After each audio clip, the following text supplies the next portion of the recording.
ఎఫెసీ పత్రిక 3వ అధ్యాయము 14వ వచనం నుండి 19వ వచనం వరకు. ఈ హేతువు చేత పరలోకమునందును భూమి మీదను ఉన్న ప్రతి కుటుంబము ఏ తండ్రిని బట్టి కుటుంబాన్ని పిలువబడుచున్నదో ఆ తండ్రి ఎదుట నేను మోకాల్లోని మీరు అంతరంగ పురుషునియందు శక్తి కలిగి ఆయన ఆత్మ వలన బలపరచబడినట్లుగాను క్రీస్తు మీ హృదయములో విశ్వాసం ద్వారా నివసించినట్లుగాను తన మహిమైశ్వరం చొప్పున మీకు దయచేయవలననియు మీరు దేవుని సంపూర్ణత యందు పూర్ణులగునట్లుగాను ప్రేమ యందు వేరుపారి స్థిరపడి సమస్త పరిశుద్ధులతో కూడా దాని వెడల్పు పొడుగు లోతు ఎత్తు ఎంతో గ్రహించుకున్నటకును జ్ఞానమునకు మించిన క్రీస్తు ప్రేమను తెలుసుకుంటకును తగిన శక్తి గలవారు కావాలని ప్రార్థించుచున్నాను. కొన్ని వారములుగా మనం అపోస్తలుడైన పౌలు చేసినటువంటి ప్రార్థన మనం చూస్తున్నాం. అపోస్తలుడైన పౌలు చేసినటువంటి ప్రార్థనలు చాలా ప్రాముఖ్యము. అందులో ఎఫెసీ పత్రిక కూడా ఆయన చేసిన ప్రార్థన ప్రాముఖ్యమైన ఒక కార్యం. ఈ పౌలు ప్రార్థిస్తున్నప్పుడు విశ్వాసుల యొక్క నిజమైన అవసరతను ఏంటో గుర్తించి దాన్ని బట్టి ప్రార్థిస్తున్నాడు. పౌలు యొక్క ప్రార్థన అందుకనే మనందరికి కూడా చాలా మాదిరికరమైన ప్రార్థన. అది సేవ చేసేటువంటి వాళ్ళకి కానీ విశ్వాసులకు కానీ అది మాదిరికరమైన ప్రార్థన. నిజముగా ఏ ప్రార్థన మనం చేయాలో, మనకి ఏ ప్రార్థన అయితే అవసరమో అది ఇక్కడ పౌలు ప్రార్థిస్తున్నాడు. విశ్వాసుల పట్ల ఎంతో బాధ్యత ఉన్నటువంటి పౌలు పత్రికలో విశ్వాసులు గ్రహించవలసినటువంటి విషయాల గురించి రాస్తున్నాడు. అంటే విశ్వాసులకు ఏదైతే లోటు అని పౌలు అనుకున్నాడో ఆ లోటు నిమిత్తమై, ఆ అవసరత నిమిత్తమై పౌలు ప్రార్థిస్తున్నాడు. అందుకని చూడండి, ఇది నిజంగా మనకు ప్రాముఖ్యమైనటువంటి ఒక అవసరం. మన నిజంగా ఏదన్నా మనకు అవసరం ఉంది అంటే అది ఇదే. అందుకని పౌలు ఎఫెసీ పత్రికలోని 1వ అధ్యాయంలో కూడా ప్రార్థన చేస్తాడు. మీ మనోనేత్రాలు వెలిగింపబడినందున అని. అక్కడ కూడా 1వ అధ్యాయంలో కూడా పౌలు ప్రార్థన చేస్తాడు. పౌలు కేవలము పత్రికలు మాత్రమే చాలా లోతైన విషయాలు రాస్తాడని కాదు, కానీ పౌలు ప్రార్థన విషయంలో కూడా చాలా శ్రేష్టమైన రీతిలో పౌలు ప్రార్థన చేస్తాడు. ఆయన కేవలం మంచిగా పత్రికలు రాయడమే కాదు, ఆయన చేసేటువంటి ప్రార్థన కూడా అంతే ప్రాముఖ్యం.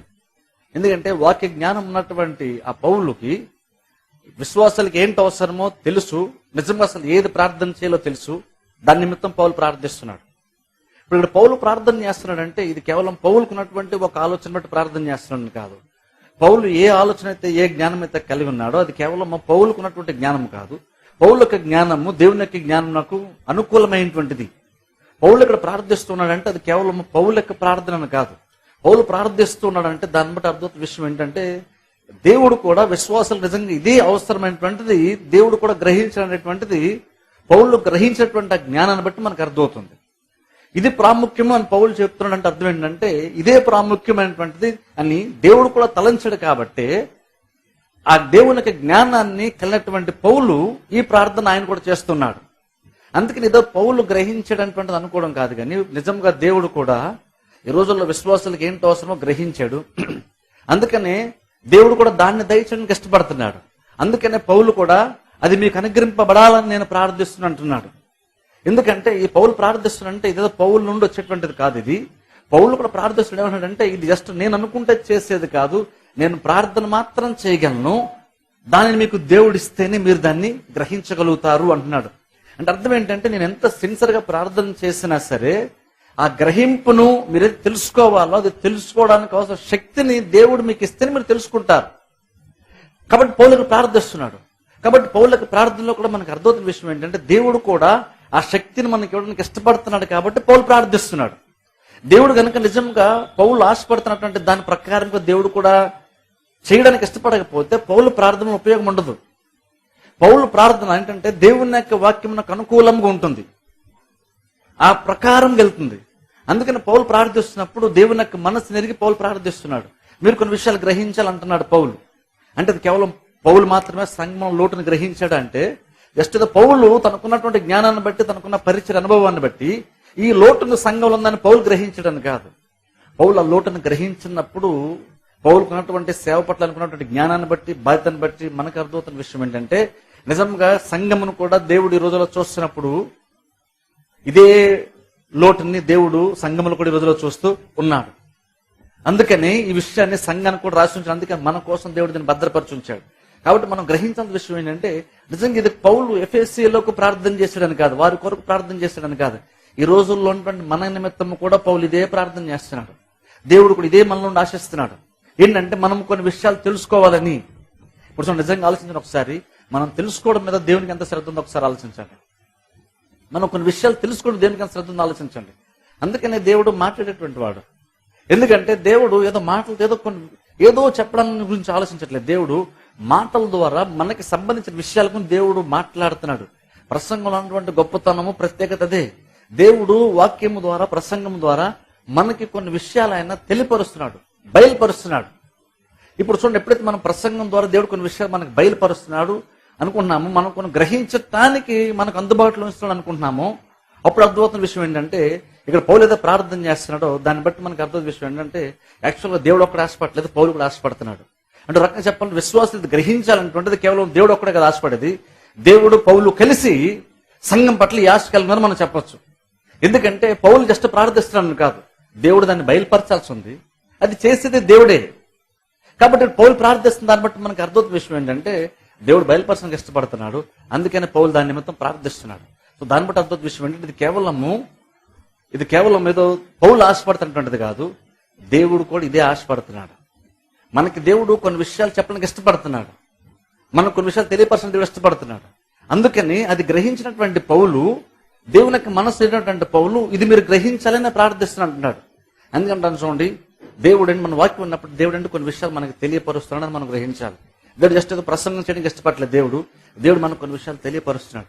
మనం గ్రహించాల్సిన విషయాలను దేవుడు మనకి బయలుపరుస్తున్నాడు. అందుకని చూడండి, గ్రహించడం గురించి పౌలు మాట్లాడుతున్నాడు. కిందకు వస్తారు చూడండి, అంతా దేనికోసం ఈ పౌలు అంతా తెలియపరుస్తున్నాడు. దేనికోసం తెలియపరుస్తుంటే అంతరంగ పురుషుడు బలం పొందుకోవాలని పౌలు తెలియపరుస్తున్నాడు. అంతరంగ పురుషుడు బలం పొందుకోవడానికి. ఎందుకంటే ఉన్న ప్రతి ప్రాబ్లంని లోపల ఉన్నటువంటి ఆత్మ ద్వారా మనం ప్రతిదాన్ని జయిస్తాము. అందుకనే పౌలు కూడా అంతరంగ పురుషుడు శక్తి కలిగి అంటున్నాడు. అంతరంగ పురుషుని గురించి మాట్లాడుతున్నాడు. బయట సమస్యలు లోపల ఉన్నటువంటి బలం ద్వారా జయిస్తాం. కాబట్టి చూడండి, ఇది కొంచెం కింద చదువుతాను నేను. చూడండి 18వ వచనంలో 4వ లైన్ నేను చదువుతాను. చూడండి 18వ వచనం 4వ లైన్. మీరు దేవుని సంపూర్ణత యందు పూర్ణులగునట్లుగాను ప్రేమ యందు వేరుపారి స్థిరపడి సమస్త పరిశుద్ధులతో కూడా దాన్ని వెడల్పు, పొడుగు, లోతు, ఎత్తు ఎంతో గ్రహించుకొనుటకు జ్ఞానమునకు మించిన క్రీస్తు ప్రేమను తెలుసుకుంటకును తగిన శక్తి గలవారు కావాలని ప్రార్థించుచున్నాను అంటున్నాడు. ఇప్పుడు చూడండి, ఇక్కడ పౌలు ప్రార్థిస్తున్నప్పుడు నేను స్పెసిఫిక్ ఈరోజు ఈ విషయం చెప్తాను. ప్రేమ యందు వేరుపారి స్థిరపడి సమస్త పరిశుద్ధులతో కూడా దాన్ని వెడల్పు, పొడుగు, లోతు, ఎత్తు ఎంతో గ్రహించుకుంటకు జ్ఞానమునకు మించిన క్రీస్తు ప్రేమను తెలుసుకుంటకు తగిన శక్తి గలవారు కావాలని ప్రార్థిస్తున్నాడు. ఇక్కడ పౌలు ప్రార్థన చేస్తున్నప్పుడు తగిన శక్తి గలవారు కావాలని. ఈ దేనికి చూడండి, అక్కడ పౌలు ప్రార్థిస్తున్నప్పుడు దేవుని యొక్క ప్రేమ గురించి మాట్లాడుతున్నాడు. దేవుని యొక్క ప్రేమను అంటే విశ్వాసాలు మనం తెలుసుకోవాలి. దేవుని యొక్క ప్రేమను మనం తెలుసుకోవాలి. ఆ ప్రేమను గురించి ఇక్కడ పౌలు వివరిస్తున్నాడు. దాని ప్రేమ యొక్క గొప్పతనాన్ని గురించి ఆయన చెప్తున్నాడు. ఇక్కడ మాట్లాడుతూ ఆయన ఈ దేవుని ప్రేమ గురించి చెప్తున్నాడు. ఇప్పుడు ఒకసారి మనం ఆలోచిద్దాం.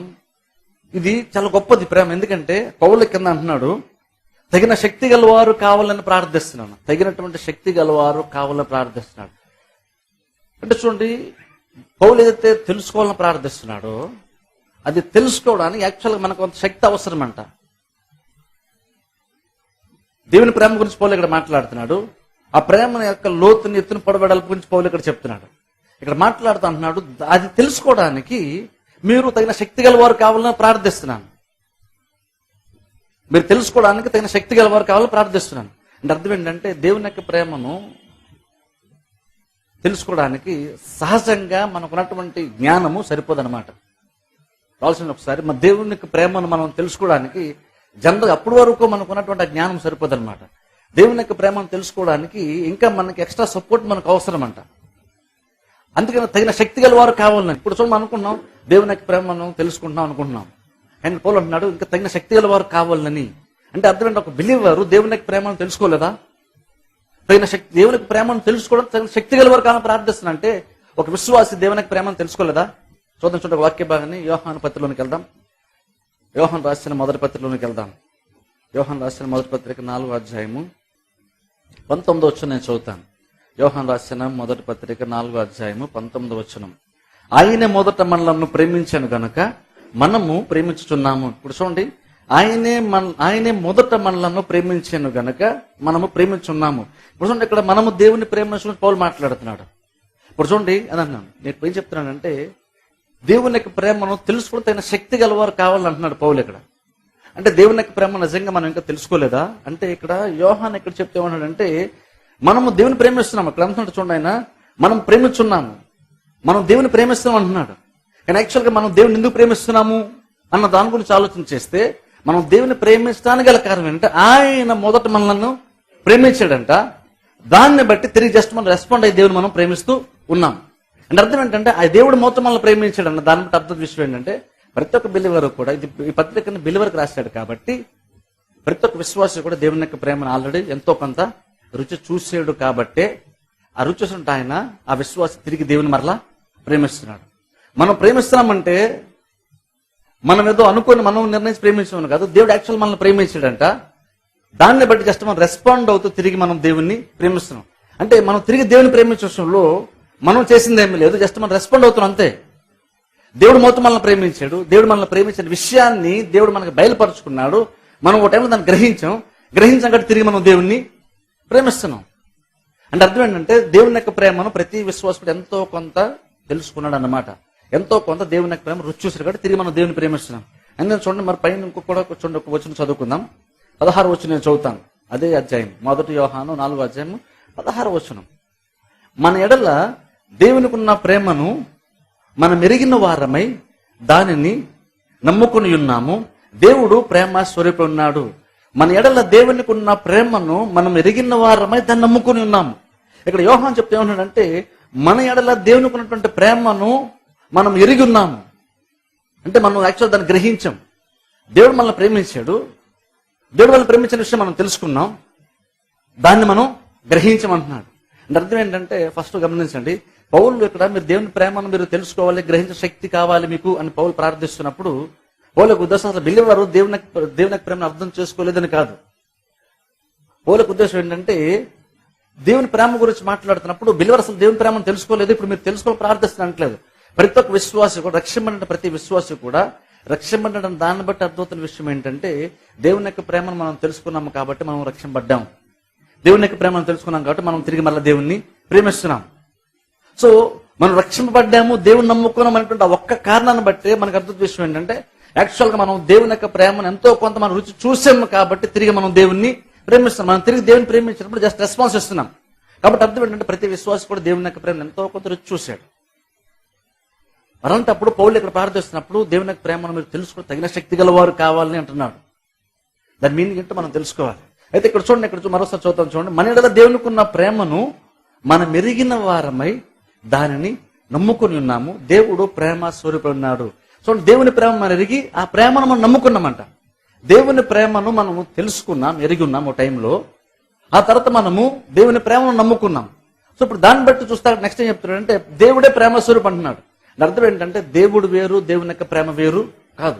మనం దేవుడు మనల్ని ప్రేమించాడు అని మనం చెప్తున్నప్పుడు, తిరిగి మనం దేవుడిని ప్రేమిస్తాం అన్నప్పుడు అర్థం ఏంటంటే, దేవుడే ప్రేమ స్వరూపి. అంటే ఇప్పుడు అర్థం దేవుడు మనం ప్రేమిస్తాం అన్నప్పుడు మనం ఏం చెప్తున్నాం అంటే, దేవుడు నన్ను ప్రేమించాడని చెప్తున్నప్పుడు ఆయనకున్న సమస్తంతో మన దేవుడు ప్రేమిస్తున్నాడు. మనం తిరిగి దేవుని ప్రేమిస్తామని చెప్తున్నప్పుడు యాక్చువల్ చెప్తున్నామంటే, దేవుడు ఎంత ప్రేమతో అయితే మనల్ని ప్రేమించాడు అంతా కూడా మనం యాక్చువల్గా గ్రహించేప్పుడు తిరిగి మనం జస్ట్ దేవుణ్ణి ప్రేమిస్తున్నాం. దేవుడు ప్రేమ స్వరూపం అర్థం ఏంటంటే, నువ్వు దేవుని ప్రేమను తెలుసుకుంటే నువ్వు యాక్చువల్గా దేవుణ్ణి తెలుసుకున్నట్టు. ఎందుకంటే దేవుడికి మనటువంటి ప్రేమను మనం సపరేట్ చేయలేం.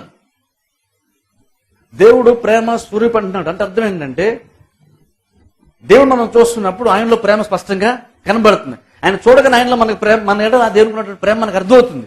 అందుకనే దేవుడు ప్రేమ స్వరూపం అంటున్నాడు. అంటే దేవుడిని చూస్తున్నప్పుడు మనకి క్లియర్ గా దేవుని యొక్క ప్రేమ మనకి అర్థమవుతుంది. అందుకని అన్నాడు, మన ఏదో దేవునికి ఉన్నటువంటి ప్రేమను మనం ఎరిగిన వారమై ఆ ప్రేమను మనం నమ్ముకుని ఉన్నామంటున్నాడు.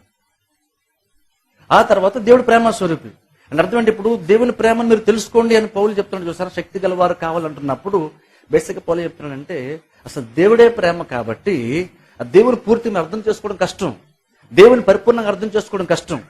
కానీ మీరు కనుక దేవుని యొక్క ప్రేమను అర్థం చేసుకోగలిగితే, దేవుడే ప్రేమ స్వరూపి కాబట్టి మీరు దేవుని యొక్క ప్రేమ అర్థం చేసుకుంటే మీరు దాదాపుగా దేవుడు ఎలాంటి వాడు మీకు పూర్తిగా అర్థమవుతుంది. దేవునికి సంబంధించిన ప్రతిదీ మనం అర్థం చేసుకోలేం. మన లిమిటెడ్ మైండ్స్తో మనం అర్థం చేసుకోలేం. కానీ దేవుని యొక్క ప్రేమను అర్థం చేసుకుంటే అసలు దేవుడు ఏంటో మనకు అర్థమవుతుంది. అర్థం ఏంటంటే దేవుని యొక్క ప్రేమ దేవుడు వేరు కాదు. ఇప్పుడు దాని బట్టి ఒకసారి ఆలోచించండి. పౌలు ప్రార్థిస్తున్నప్పుడు మీరు దేవుని యొక్క ప్రేమను తెలుసుకోవడానికి తగిన శక్తి గలవారు కావాలంటున్నాడు. అంటే అర్థం ఏంటంటే ఎంతో కొంత దేవుని యొక్క ప్రేమ అలా రుచి చూసాం. ఇప్పుడు పౌలు అంటున్నాడు మీరు ఇంకా దేవుని యొక్క ప్రేమ ఇంకా చాలా ఉంది. ఆ ప్రేమను మీరు రుచి చూడాలంటే మీకు ఇంకా ఎక్స్ట్రాగా మీకు సపోర్ట్ అవసరం. మీకు ఇంకా దేవుని నుండి మీకు శక్తి అవసరం. ఆ తగినటువంటి శక్తి గలవారు కావాలని ఆలోచన ఒకసారి. అంటే దేవుని యొక్క ప్రేమను తెలుసుకోవడానికి కూడా మన శక్తి చాలదంట. దేవుడు జస్ట్ ఆలోచించండి. అంటే పౌలు ఎక్కడో దేవుని యొక్క ప్రేమను ఆయన గ్రహించాడు. అందుకే అంటున్నాడు మీరు దేవుని యొక్క ప్రేమను తెలుసుకున్నాను అక్కడ తాపేయట్లేదు ఆయన. పౌలు ప్రార్థిస్తున్నప్పుడు దేవుని యొక్క ప్రేమను జస్ట్ తెలుసుకోవడం అంటలేదు. దేవుని యొక్క ప్రేమను తెలుసుకోవడం తగిన శక్తి గలవారు కావాలని. అంటే పౌలు కూడా ఏం గ్రహించాడంటే విశ్వాసులు దేవుని యొక్క ప్రేమను తెలుసుకోవడానికి అవసరంత శక్తి వాళ్ళకి లేదు. ఎందుకు లేదంటే విశ్వాసం యొక్క ప్రాబ్లం కాదు, విశ్వాసం లోటని కాదు. అర్థం ఏంటంటే దేవుని యొక్క ప్రేమ అంత గొప్పది కాబట్టి అంత గొప్ప ప్రేమను సాధారణ మనిషి పూర్తిగా అర్థం చేసుకోలేడు. ఎంతో కొంత రుచి చూసాం కానీ అర్థం చేసుకోలేము. కానీ ఒకటి పౌలు చెప్తున్న ప్రార్థన బట్టి అర్థం చేసాడంటే ప్రతి విశ్వాసి కూడా దేవుని యొక్క ప్రేమ అంటే తెలుసుకోగలడు. ఫస్ట్ మనం గ్రహించిన విషయం ఏంటంటే ఎవరు తెలుసుకోలేరని చెప్పట్లేదు. పౌలు ప్రార్థనలో అర్థమవుతున్న విషయం ఏంటంటే ప్రతి విశ్వాసి కూడా దేవుని యొక్క ప్రేమ ఎంత ఉందో తెలుసుకోగలడు. ప్రతి విశ్వాసి తెలుసుకోగలడు. ఎవరో కొంతమందికే కాదు, విశ్వాసులందరూ కూడా దేవుని యొక్క ప్రేమను తెలుసుకోగలరు. కాకపోతే ఏంటంటే అది తెలుసుకోవడానికి మన శక్తి చాలదు. అది తెలుసుకోవడానికి దేవుడు మనకు ఆ శక్తిని ఇస్తేనే మనం దాన్ని తెలుసుకోగలుగుతాం. లేకపోతే దేవుని యొక్క ప్రేమ ఎంత ఉన్నా సరే మనం చాలా తక్కువ తెలుసుకోగలుగుతామంట. దేవుడు చాలా మనం ప్రేమిస్తుండొచ్చు కానీ మనం తెలుసుకుని చాలా తక్కువ అవుతుంది. అందుకని పౌలు ప్రార్థిస్తున్నప్పుడు మీరు దేవుని యొక్క ప్రేమను తెలుసుకోవడానికి తగిన శక్తి గలవారు కావాలని నేను ప్రార్థిస్తున్నాను అంటున్నాడు. తగిన శక్తి గలవారు కావాలని ప్రార్థిస్తున్నాడు. ఎందుకంటే దేవుని యొక్క ప్రేమ అంత గొప్పది. అందుకని చూడండి ఎఫెసీ పత్రం మళ్ళీ వెళ్దాం 4వ అధ్యాయంలోనికి. ఎఫెసీ పత్రం 4వ అధ్యాయం. ఇప్పుడు చూడండి దేవుని ప్రేమను గురించి ఇక్కడ పౌలు మాట్లాడుతున్నాడు. నేను చదువుతాను చూడండి 18వ వచనంలో 4వ వచనం 4వ లైన్ 18వ వచనం 4వ లైన్. మీరు దేవుని సంపూర్ణత పూర్ణులట్లుగా ప్రేమయందు వేరుపారి స్థిరపడి. చూడండి ప్రేమయందు వేరుపారి స్థిరపడి సమస్త పరిశుద్ధులతో కూడా. ఆ సమస్త పరిశుద్ధులతో అన్న మాట బట్టి అర్థం విషయం ఏంటంటే ప్రతి విశ్వాసి కూడా దేవుని యొక్క ప్రేమను తెలుసుకోగలడు. అయితే ఇప్పుడు ఏంటంటే అది ఎందుకు తెలుసుకోవాలి దేవుని యొక్క ప్రేమ అంటే దేవుని యొక్క ప్రేమ చాలా గొప్పదంట. అది తెలుసుకోవడానికి మనకు శక్తి అవసరం. శక్తి గల కావాలని ప్రార్థిస్తాను అంటున్నాడు. అంటే ఏమన్నాడంటే ఎందుకు తెలుసుకోవాలి?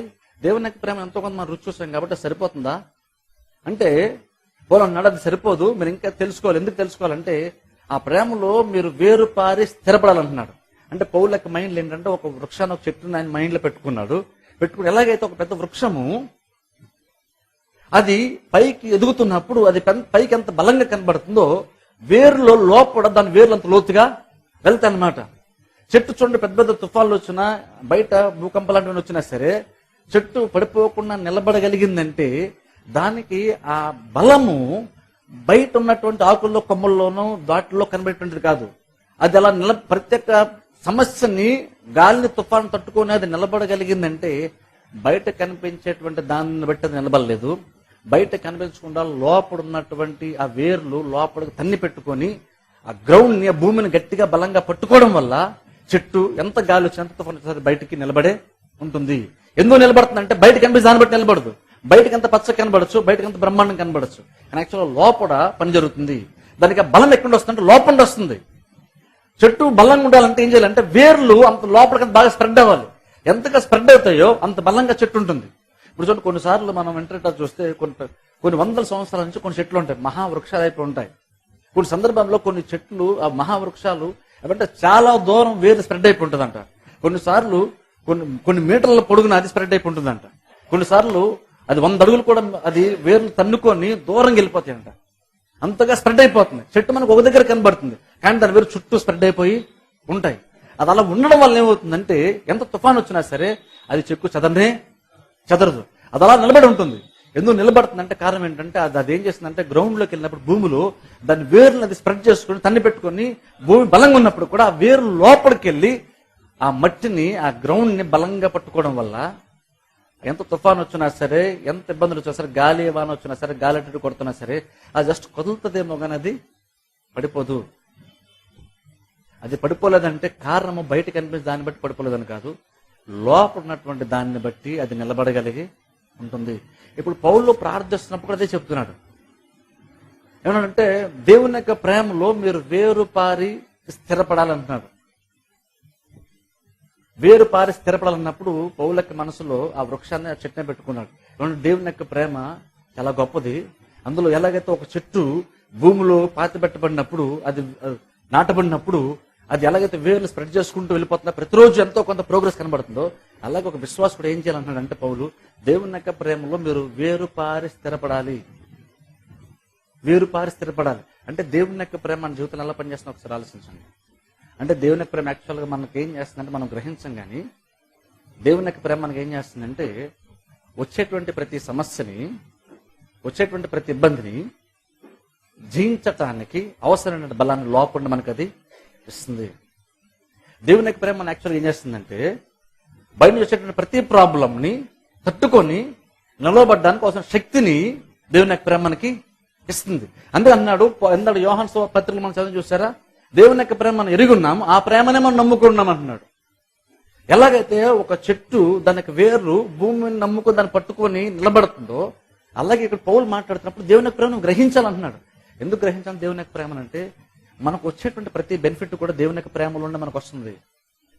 దేవుడు ఏం చేసినా సరే మన పట్ల చేసేటువంటి ప్రతి కార్యము, దేవుడు మనకి ఏ చిన్న మేలు చేసినా సరే ప్రతిదీ కూడా దేవుడు తనకు ప్రేమలో నుండి దేవుడు చేస్తున్నాడు. మనకి దేవుడు చేసేది కూడా దాని ప్రేమకు వేరుగా రాలేదు, ఆయన చేయలేదు. ఆయన చేసే ప్రతిదీ కూడా దేవునికి ప్రేమలో నుండి వస్తుంది. అందుకని చూడండి, యోహాను సువార్త 3:16 మనం చూస్తే ఇక్కడ యోహాను చెప్తాడు, యేసుక్రీస్తు గురించి మాట్లాడతాడు. దేవుడు లోకం ఎంతో ప్రేమించాడు. దేవుడు అంటే లోకాన్ని ఎంతో ప్రేమించాడంట. ఆయన తన అద్వితీయ కుమారుని అనుగ్రహించాడు. దేనికోసం అంటే రక్షణ, మానవుడు రక్షణ పొందాలని కుమారుని అనుగ్రహించాడు. దేవుడు లోకాన్ని ప్రేమించి ఏం చేశాడంటే కుమారుని ఇచ్చాడంట. దేవుడు లోకాన్ని ప్రేమించి కుమారుని ఇచ్చాడు, ఆ రక్షణ ఇచ్చాడు, కుమారుడు రక్షణ ఇచ్చాడు. ఆ రక్షణతో పాటు ప్రతిదీ కూడా దేవుడు మనకి ఇస్తున్నాడు. సో కాబట్టి దేవుని ప్రేమ ఏం చేస్తున్నాడు, దేవుని నేను ప్రేమిస్తాను చెప్పి దేవుడు ఉండలేదు, నేను ప్రేమిస్తాను చెప్పేసి దేవుడు ఆ ప్రేమను బట్టి ఆ ప్రేమను ఏదో ఒకటి చేస్తూనే ఉన్నాడు. దేవుడు మనకి ఏదో ఒకటి దేవుడు ఇస్తూనే ఉన్నాడు. అందుకని ప్రతిదీ కూడా దేవుని యొక్క ప్రేమలో ఉండి మనకు వస్తుంది. ప్రతి బెనిఫిట్ కూడా మనకు వచ్చే ప్రతి ఆశీర్వాదము, మనకు వచ్చే ప్రతి మేలైన కార్యము, మనం పొందుకున్నటువంటి ప్రతిదీ కూడా మనం గుర్తించగానే ఒక్కొక్కసారి అది ప్రతిదీ కూడా దేవుని యొక్క ప్రేమలో ఉండే మనకు అది వస్తుంది. అందుకని పౌలు అంటున్నాడు, ప్రతిదీ కూడా మీకు ఎక్కడ నుండైతే వస్తుందో, దేనిలో నుండైతే మీకు వస్తుందో, దేనిని బట్టి దేవుడు మీకు ఇస్తున్నాడో దాన్ని మీరు గ్రహించని అంటున్నాడు. ఎందుకు తెలుసా, ప్రతిదీ ఎందులో వస్తుందో దాన్ని మీరు గ్రహించగలిగితే, దాన్ని అర్థం చేసుకోగలిగితే, రేపు ఏదైనా ప్రాబ్లం వచ్చినప్పుడు మీరు దేవుని యొక్క ప్రేమ మీకు డౌట్ రానే రాదు. ఎందుకంటే ప్రతిదీ దేవుని యొక్క ప్రేమ నుండి వస్తుంది, ప్రతిదీ దేవుడు ప్రేమ ద్వారా ఇస్తున్నాడు, ప్రేమలోంచి ఇస్తున్నాడు. సో కాబట్టి సడన్ రేపు జరిగింది అనుకోండి, అప్పుడు ఇంకను మీరు అందులో స్థిరపడి ఉన్నారు కాబట్టి, దేవుని యొక్క ప్రేమ ఎంతో మీరు అర్థం చేసుకుంటున్నారు కాబట్టి, అందులో వేరుపాడి స్థిరపడ్డారు కాబట్టి, రేపు గాలి వాన తుఫాన్ వచ్చినా సరే మీరు ఆల్రెడీ అప్పటికి అది వచ్చే టైంకల్లా మీ వేరు స్ప్రెడ్ అయిపోయి స్థిరపడింది కాబట్టి, మీరు ఏ ప్రాబ్లం వచ్చినా సరే మీరు ఈజీగా ఫేస్ చేయగలుగుతారు అంటున్నారు. అందుకని దేవుని యొక్క ప్రేమను తెలుసుకుని అంటున్నాడు పౌలు. ఎందుకు తెలుసుకోవాలంటే, అది తెలుసుకున్నప్పుడు రేపు ప్రాబ్లం వచ్చినా సరే మీరు దాన్ని ఈజీగా ఫేస్ చేయగలుగుతారు. మీరు ఆ ప్రేమను బట్టి, ఆ ప్రేమను నమ్ముకున్నారు కాబట్టి, ఆ ప్రేమను బట్టి మీరు నిలబడగలుగుతారు. బయటికి ప్రెషర్ ఉండొచ్చు, కానీ ఆ ప్రెషర్ అంతటిని కూడా తట్టుకొని నిలబడగలిగిన శక్తి లోపలటువంటి వేర్లు మనకి ఇస్తాయి. అలాగే పౌలు మనకి ఏం చెప్తున్నాడంటే, బిలీవర్కి ఏం చెప్తున్నాడంటే, దేవుని యొక్క ప్రేమలో మీరు వేరుపారి స్థిరపడితే, కొంచెం జస్ట్ ప్రేమలో నాటపడ్డము చెప్పట్లేదు, దేవుని యొక్క ప్రేమలో వేరుపారి స్థిరపడము చెప్తున్నాడు. దేవుని యొక్క ప్రేమలో వేరుపారి స్థిరపడితే ఏం జరుగుతుందంటే, రేపు ఏ ప్రాబ్లం వచ్చినా సరే, బయటికి ఏం జరిగినా సరే దేవుని యొక్క ప్రేమ డౌట్ అనే రాదు. ఎందుకంటే వాళ్ళు ఎంతో కొంత ప్రేమ రుచి చూసాం, ఇప్పుడు మరలా దాన్ని ఎక్కువ గ్రహించామనుకోండి, అది ఇంకెక్కువ తెలుసుకున్నాం అనుకోండి, అందులో ఎక్కువ స్థిరపడతాం. ఎంతగా తెలుసుకున్నాం అంతగా స్థిరపడతాం. వేర్లు ఎంతగా స్ప్రెడ్ అవుతాయో బయట వృక్షం అంత బలంగా పెరుగుతుంది. బయట ఎంతగా వృక్షం పెరుగుతుందో వేరు స్ప్రెడ్ అవుతుంది అర్థం. బయట కనుక ఒక మొక్క నిజంగా పెరగాల్సి ఉండి నిజంగా పెరగట్లేదు అనుకోండి, అర్థం ఏంటంటే వేర్లు కొంత ఏర్నే స్ప్రెడ్ అయ్యి అక్కడ ఆగిపోయినాయి. వేర్లు తన్నుకొని వెళ్ళడానికి కనుక ప్లేస్ లేదనుకోండి, అప్పుడు అది చెట్టు ఎదగదు పెద్దగా. అందుకే చూడండి, గోళాలు వేసిన మొక్కలకి గ్రౌండ్ వేసిన మొక్కలకి చాలా తేడా ఉంటుంది. గోళాలు వేసిన మొక్కలు దాని లిమిటెడ్ స్పేస్ ఉంటుంది. ఆ స్పేస్ లోనే వేర్లు తిరుగుతాయి, అంతకు మించి గ్రోత్ దానికి రాదు. బేసిక్ ఎంత పెద్ద చెట్టు వేసినా సరే దాని గ్రోత్ చాలా తక్కువ ఉంటుంది, చాలా స్లోగా ఉంటుంది. కానీ కొన్ని మొక్కల్ని గ్రౌండ్ లో పెడితే అది గోళల్లో పెట్టిన దానికంటే గ్రౌండ్ లో పెట్టినప్పుడు అది బాగా పెరుగుతుంది. ఎందుకంటే ప్రతిరోజు మనం నీరు పోస్తున్నట్టు అది ఏమవుతుంది, వేర్లు డైలీ ఎంతో కొంత, ప్రతి సెకండ్ కూడా ఎంతో కొంత వేర్లు పాక్కుంటది, వెళ్ళిపోతుంది. బయటికి ఎంతగా పెరుగుతుందో లోపల వేర్లు అంతగా తన్నుకొని వెళ్తుందని అర్థం. అలా ఎప్పుడైతే వెళ్తుందో ఓ టైం వచ్చినప్పుడు బయటకు దానికి ఎంత ప్రెజర్ వచ్చినా సరే, అటు ఇటు కొడుతున్నా సరే అది కదలనే కదలదు. ఎందుకు కదలలేదంటే కారణం ఏంటంటే వేరు పారది స్థిరపడింది కాబట్టి అది కదలనే కదలదు. ఇప్పుడు పౌలు ఎగ్జాక్ట్ గా మనకు అదే చెప్తున్నాడు. ఏమనంటే దేవుని యొక్క ప్రేమలో మీరు వేరు పారి స్థిరపడండి. ఎందుకు వేరు పారి స్థిరపడాలంటే రేపు ప్రాబ్లం వచ్చినప్పుడు మీరు దాన్ని జయించగలుగుతారు. అంటే ప్రాబ్లం జయించడానికి మనకు శక్తి ఎక్కడ వస్తుందో తెలుసా? ప్రాబ్లం జయించడం మనకు శక్తి అంతా కూడా లోపల నుండి వస్తుందంట. దేవుని యొక్క ప్రేమలో నుండి మనకు అది వస్తుంది. అందులో వచ్చినప్పుడు ఏదొచ్చినా సరే మనం ఈజీగా జయించగలుగుతాం అంటున్నాడు. అని మనం చూడండి, పౌలు దేవుని ప్రేమ గురించి మాట్లాడు. నెక్స్ట్ వీక్ నేను ఇంకా ఎక్కువ విషయాలు చెప్తాను దేవుని ప్రేమ గురించి. దేవుని యొక్క ప్రేమ గురించి మాట్లాడుతూ పౌలు అంటున్నాడు, లోతు, ఎత్తు, పొడవు, వెడల్పు. ఎత్తు చూడండి, పౌలు ఇక్కడ ఊరిని జస్ట్ రిపీట్ చేయడం కోసం చెప్పట్లేదు. పౌలు నిజంగా దేవుని ప్రేమ చాలా గొప్పది అనొచ్చు, కానీ ప్రేమ చాలా గొప్పది అనట్లేదు ఆయన. దేవుని ప్రేమ గురించి మాట్లాడుతూ దేవుని ప్రేమ యొక్క లోతు, ఎత్తు, పొడవు, వెడల్పు మీరు తెలుసుకోండి. ఎందుకు అలా ప్రేమను వివరిస్తున్నాడంటే దేవుని యొక్క ప్రేమ అంతా గొప్పది కాబట్టి పౌలు దేవుని యొక్క ప్రేమను అలా వివరిస్తున్నాడు. దాన్ని మీరు తెలుసుకోవడం తన శక్తి గల వారు కావాలని ప్రార్థిస్తున్నాను. దేవుని యొక్క ప్రేమ ఎంత గొప్ప ఒకసారి ఆలోచించండి. అది యాక్చువల్ మనం తెలుసుకోలేం, కానీ పౌలు అంటున్నాడు అది తెలుసుకోవడానికి మీరు తగిన శక్తి గలవారు కావాలని నేను ప్రార్థిస్తున్నాను. నా ప్రార్థనలో ఉన్నటువంటి ఒక విన్నపం ఏంటంటే పౌలు అంటున్నాడు మీకు శక్తి అవసరం. ఏం తెలుసుకోవాలంటే మీరు దేవుడు మిమ్మల్ని ఎంతగా ప్రేమిస్తున్నారో మీరు తెలుసుకోవాలి. అది జనరల్ మీరు తెలుసుకోవాలి. తెలుసుకోవడం మీకు శక్తి అవసరం. అది మీరు గ్రహిస్తే చాలు, అందులో మీరు వేరుపారి స్థిరపడతారు. అందులో మీరు స్థిరపడితే మీకు ఏ ప్రొఫెసర్ ఈజీగా మీరు జయించగలుగుతారు. అండ్ దాంట్లో చూడండి, కొన్నిసార్లు మన సమస్యలు వచ్చినప్పుడు చిన్న చిన్న సమస్యలు మనం కృషించిపోతుంటాం. కానీ అదే విశ్వాసి గనక దేవుని యొక్క ప్రేమలో వేరుపారి స్థిరపడితే ప్రతి ప్రాబ్లంని కూడా ఈజీగా జయించగలుగుతాం. వాళ్ళు ఒకసారి చూడండి, మనం దేవునిలో కంటిన్యూ అవ్వకపోవడానికి కారణం కూడా ఇదే. దేవునిలో కంటిన్యూ అవ్వడానికి కారణం ఏంటో తెలుసా? ఇదే. ఏంటంటే మనం దేవుని యొక్క ప్రేమ మనం తెలుసుకోవట్లేదు. దేవుని యొక్క ప్రేమను తెలుసు అందరూ స్థిరపడితే బయటకు వచ్చే ప్రాబ్లమ్స్ అవి మన పెద్దగా మన మీద ఎఫెక్ట్ అవి చూపించు. దాన్ని తెలుసుకోగలిగితే, దాన్ని అర్థం చేసుకోగలిగితే అది పెద్ద సమస్య కాదు. అది తెలుసుకోలేకపోవడమే మనకు ఉన్నటువంటి పెద్ద ప్రాబ్లం. అందుకని పోలంటారు దేవుని యొక్క ప్రేమను మీరు తెలుసుకోండి, మీరు గ్రహించిన మీకు చాలా శక్తి గలవారు కావాలని నేను ప్రార్థిస్తున్నాను. ఎందుకంటే చూడండి, దేవుని యొక్క ప్రేమ చాలా గొప్పది. నెక్స్ట్ దాన్ని ఎక్స్ప్లెయిన్ చేస్తాను. దేవుని యొక్క ప్రేమ యొక్క లోతు, ఎత్తు, పొడవు, వెడల్పు అన్నది చూస్తారా, దాన్ని నెక్స్ట్ ఎక్స్ప్లెయిన్ చేస్తాను. కానీ ఒకటి మనం గ్రహించాల్సింది ఏంటంటే దేవుని యొక్క ప్రేమ మనం తెలుసుకుని ఎంతో కొంత, కానీ పూర్తిగా మనం పూర్తిగా తెలుసుకోలేదు. ప్రతిదీ దేవుని ప్రేమలోనే మనకు వస్తుంది కాబట్టి దాన్ని మనం తెలుసుకోవాలి. మనందరికీ బేస్ అదే. దేవుడు ప్రతిదీ ప్రేమతో మనకి ఇస్తున్నాడు. దేవుడు లోకాన్ని ప్రేమించిన ప్రతిదీ కుమారుని మనకు అనుగ్రహించాడు. దేవుడు ఇస్తున్నాడు. మనం ప్రతిదీ పొందుకున్నాం. మనం పొందుకున్నాడు ఏమనుకుంటున్నాడు, మన శక్తిని బట్టి బలం బట్టి పొందుకుని అనుకున్నాం. కానీ ప్రతిదీ కూడా దేవుడి ప్రేమను బట్టి మనకి ఇస్తున్న విషయం మర్చిపోతున్నాం.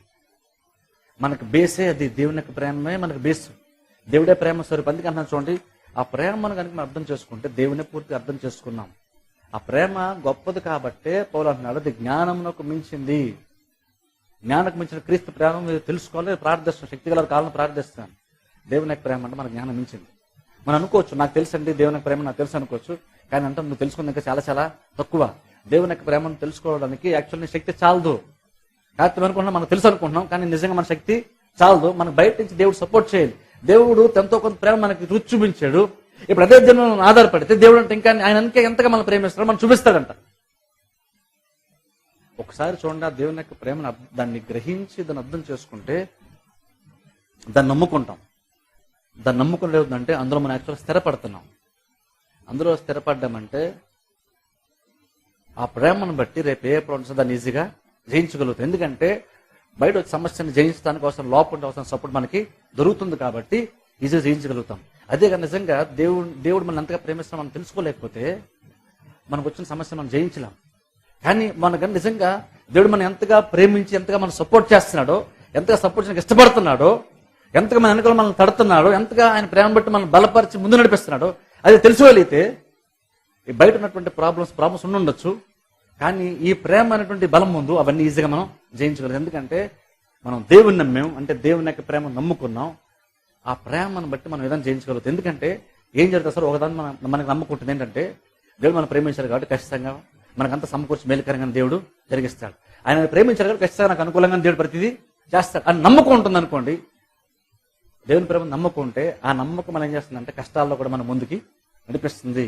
ఎలాగైతే ఒక చెట్టు వేరుపారి స్థిరపడినప్పుడు ప్రతి గాలి తుఫానికి అది నిలబడగలుగుతుందో, అలాగనే మన ఎడల దేవుని యొక్క ప్రేమ ఎంత ఉందో మనం తెలుసుకొని అందులో వేరుపారి స్థిరపడ్డాం అనుకోండి, రేపు ఏ ప్రాబ్లం వచ్చినా సరే ఆ ప్రాబ్లంని ఈజీగా జయించగలుగుతాం. ఎందుకంటే ఏం జరుగుతున్నా సరే ఒక నమ్మకం మనకు ఉంటుంది, మనకు ఒక ధైర్యం ఉంటుంది, ఒక బలం ఉంటుంది. అదేంటంటే దేవుడు మనల్ని ప్రేమిస్తున్నాడు కాబట్టి ఖచ్చితంగా ఆయన సమస్తమును సమకూర్చి మేలుకరంగా మనకి జరిగిస్తాడు. ఇప్పుడు ఎందుకు జరుగుతుందో మనకు తెలియదు, కానీ దేవుడు ప్రేమిస్తున్నాడు, ఖచ్చితంగా నాకు మేలుకరంగా దేవుడు చేస్తాడు. అది గ్రహించినప్పుడు అది మనకు ధైర్యం ఇస్తుంది, అదే మనకి బలాన్ని ఇస్తుంది. ఆ బలంతో ఎలాంటి సమస్యను ఈజీగా జయించగలుగుతాం. అదే కనుక మనకి బ్యాక్ సపోర్ట్ ఏముందో మనకు తెలియదు అనుకోండి, అదే సపోర్ట్ లేదనుకోండి, బయట వచ్చిన సమస్యలు మనం జయించడం చాలా చాలా కష్టం అవుతుంది. కానీ అదే మనకంటూ ఒక సపోర్ట్ ఉంది, అది ఖచ్చితంగా ఎలాంటి పరిస్థితుల్లో మనం నిలబెడుతుంది అన్నది మనం గ్రహించగలిగితే, మనం ఏం నమ్ముకున్నామో అందరూ స్థిరపడుతున్నది అది గ్రహించగలిగితే, అది మనకి ఎంతగా మనకు సపోర్ట్ చేస్తే గ్రహించగలిగితే బయట నుంచి ప్రతి సమస్యను ఈజీగా మనం జయించగలుగుతాం. అందుకని పౌలు అంటున్నాడు, దేవుని యొక్క ప్రేమను తెలుసుకోండి, అది గ్రహించండి, వేరుపరి అందులో మీరు స్థిరపడండి. ఎందుకంటే ప్రాబ్లం వచ్చినప్పుడు మిమ్మల్ని ముందుకు నడిపించడానికి ఆ ప్రేమ మీకు ధైర్యాన్ని, మీకు బలాన్ని ఇస్తుంది. ఆ బలంతో మీరు ప్రతి సమస్యని జయిస్తారు. కాబట్టి వచ్చే సమస్యలకి ఎలా జయిస్తాం, బయట నుంచి వచ్చే ప్రాబ్లమ్స్ ఎలా జయిస్తామంటే అంటున్నాడు, దేవుని యొక్క ప్రేమను తెలుసుకోండి, దాన్ని గ్రహించండి, అందులో వేరుపారి అందులో స్థిరపడండి. ఒకసారి మీరు స్థిరపడిన తర్వాత వృక్షంలాగా మీరు స్థిరంగా ఉంటారు. బయట నుంచి ఎన్ని వచ్చుకుంటున్నా సరే కింద నుంచి మీకు ప్రేమ అంటే దేవుని యొక్క ప్రేమ మీకు సపోర్ట్ దొరుకుతుంది కాబట్టి మీరు పడిపోయి. ఎందుకంటే గాలి తుఫాన్ రావచ్చు, గాలి తుఫాన్ రాకుండా వేర్లు ఆఫ్ చేయలేవు, గ్రౌండ్ ఆఫ్ చేయలేదు గాలి తుఫాన్ రాకుండా. కానీ అది వచ్చినప్పుడు పడిపోకుండా తట్టుకొని నిలబడగలిగేటువంటి శక్తి ఆ వేర్లు చెట్టుకిస్తుంది. అలాగే సమస్యలు వచ్చినప్పుడు తట్టుకొని నిలబడగలిగే శక్తి దేవుని యొక్క ప్రేమ మనకి ఇస్తుంది. అందుకనే పౌలు అంటున్నాడు, ఆ దేవుని యొక్క ప్రేమ యొక్క లోతును మీరు తెలుసుకోండి, దాని ఎత్తు పొడగడాలు తెలుసుకోండి. అది మీరు తెలుసుకోవాలి అంటున్నాడు. అంటే ప్రతి విశ్వాసం తెలుసుకోగలరు కాబట్టి తెలుసుకోండి అంటున్నాడు. ఎలా తెలుసుకోగలుగుతాడంటే స్వయంగా నువ్వు తెలుసుకోలేవు, అది తెలుసుకోవడానికి దేవుడు మీకు శక్తిని ఇవ్వాలి. కాబట్టి ఆ శక్తిని మీకు ఇవ్వాలని నేను ప్రార్థన చేస్తున్నాను. మీరు అందరూ తెలుసుకోగలరు, కానీ ఎలా తెలుసుకుంటారంటే మీకు మీరుగా తెలుసుకోలేరు, మీకు దేవుడు దాన్ని బయలుపరచాలి. మీరు దేవుడు చెప్తుందని మీరు వినాలి. మీరు వింటే దేవుని ప్రేమ అంటే మీరు తెలుసుకోగలుగుతారు, తెలుసుకుంటే మీరు గ్రహించగలుగుతారు. మీరు గ్రహిస్తే అందులో మీరు స్థిరపడతారు. అందులో మీరు స్థిరపడితే రేపు ఏ ప్రాబ్లం సరే మీరు ఈజీగా జయించగలుగుతారు. అందుకని పౌలు అంటున్నాడు, దేవుని యొక్క ప్రేమలో వేరుపారి స్థిరపడండి, అదే నేను మీకోసం చేసేటువంటి ప్రార్థన అంటున్నాడు. ఎందుకంటే నేను చేయగల బెస్ట్ ప్రేయర్ అదే అంటున్నాడు పౌలు. రేపు ఈ ప్రాబ్లమ్స్ రాకుండా చేయలేను, కానీ ఒకసారి మీరు దేవుని యొక్క ప్రేమను తెలుసుకొని గ్రహించి అందులో కనుక మీరు స్థిరపడితే రేపు ఏ ప్రాబ్లమ్స్ సరే ఈజీగా మీరు జయించగలుగుతారు. ఎందుకంటే దేవుడు మిమ్మల్ని ప్రేమిస్తాడంటే మీరు గ్రహించారు, మీరు తెలుసుకున్నారు, దాన్ని నమ్ముకున్నారు కాబట్టి అది ఖచ్చితంగా మిమ్మల్ని అవతలకి నడిపిస్తుంది. ప్రార్థన చేసుకుంటాం. ప్రార్థన